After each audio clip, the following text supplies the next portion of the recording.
नमस्कार दोस्तों, यह हमारा भारत है। एक ऐसा देश जहां हर कुछ किलोमीटर पर पानी का स्वाद बदलता है, ज़मीन बदल जाती है, पहनावे बदल जाते हैं और बदल जाती है लोगों की ज़ुबान यानी कि भाषाएं।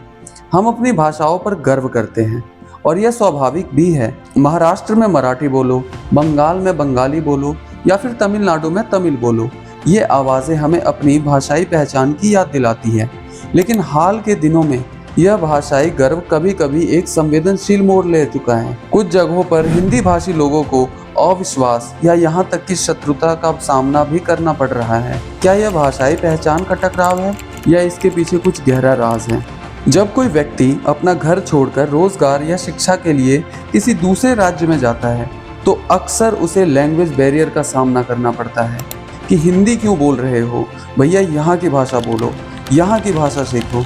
ऐसे ताने न सिर्फ आत्मविश्वास को ठेस पहुंचाते हैं बल्कि एक तरह का अलगाव भी पैदा करते हैं। ऐसा डिफरेंशिएट जो लोगों को दो वर्गों में बांटती है। यह मुद्दा सिर्फ संवाद का नहीं बल्कि अपनेपन और समावेश का है।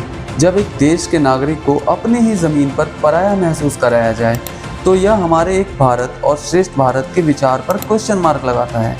इसी बीच बात आती है हिंदी की, भारत की सबसे पुरानी और सबसे व्यापक रूप से बोली जाने वाली भाषाओं में से एक।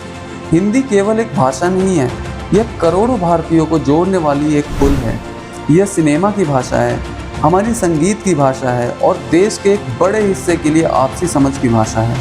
क्या आपने कभी सोचा है, जब एक बंगाली और एक गुजराती या एक तमिल और एक बिहारी मिलते हैं और वे एक दूसरे की क्षेत्रीय भाषा नहीं समझते तो अक्सर हिंदी ही होती है जो उन्हें जोड़ती है।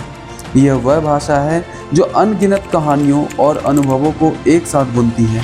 हमें अपनी मातृभाषा पर गर्व होना चाहिए, ज़रूर होना चाहिए, उससे जुड़े रहना चाहिए, उसे संरक्षित करना चाहिए, इसमें कोई संदेह नहीं। लेकिन क्या इसका मतलब यह है कि हम दूसरी भाषाओं विशेषकर हिंदी का अनादर करें, जो हमारे देश को एक सूत्र में बांधने में महत्वपूर्ण भूमिका निभाती है? भाषाएं हमारी विरासत है, हमारी विविधता का प्रतीक है। हम उन्हें एक दूसरे से लड़ने का हथियार नहीं बना सकते बल्कि एक दूसरे को समझने का माध्यम बनाना चाहिए। हिंदी का सम्मान करें लेकिन अपनी स्थानीय भाषा को कभी न भूलें। यही तो हमारे भारत की खासियत है, एक गुलदस्ता जहां हर फूल की अपनी अलग खुशबू है।